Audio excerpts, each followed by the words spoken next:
എക്കണോമിക്സിലെ സ്റ്റാറ്റിയുടെ ഏറ്റവും ലാസ്റ്റ് ചാപ്റ്ററാണ് use of statistical tools. ഈ ഒരു ചാപ്റ്ററിലെ വളരെ പ്രധാനപ്പെട്ട ഒരു ക്വസ്റ്റ്യൻ തന്നെയാണ് നമ്മുടെ പ്രൊജക്റ്റ് പ്രിപ്പയർ ചെയ്യുന്ന steps.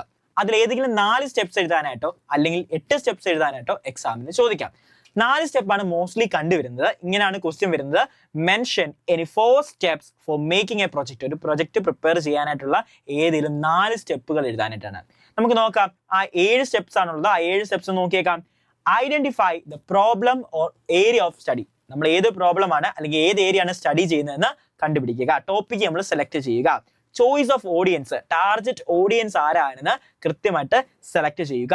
Then collection of data. നമ്മുടെ ഓരോ ചാപ്റ്റേഴ്സിന്റെ നെയിം ആണ് വരുന്നത്. കളക്ഷൻ ഓഫ് ഡേറ്റ, നമുക്ക് ആവശ്യമായിട്ടുള്ള ഡേറ്റാസ് കളക്ട് ചെയ്യുക. Organisation and presentation of data. ഈ കളക്ട് ചെയ്ത് വെച്ച ഡേറ്റാസിനെ ഓർഗനൈസ് ചെയ്യുക.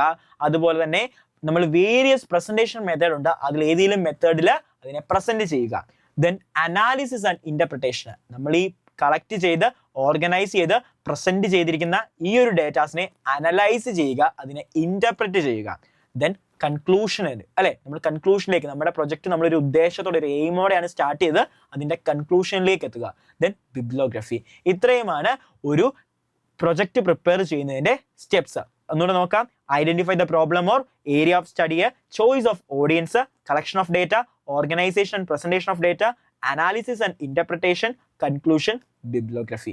അപ്പം ഇത്രയും സ്റ്റെപ്സ് ഉണ്ട്. ഏതെങ്കിലും 4 സ്റ്റെപ്സ് ആയിരിക്കും എക്സാമിന് ചോദിക്കാൻ ചാൻസ് ഉള്ളത്. ഈ സ്റ്റെപ്സ് എല്ലാം തന്നെ നിങ്ങൾ പഠിച്ചിട്ട് വേണം പോകാനായിട്ട്. അപ്പം എല്ലാവർക്കും ഓൾ ദി ബെസ്റ്റ്.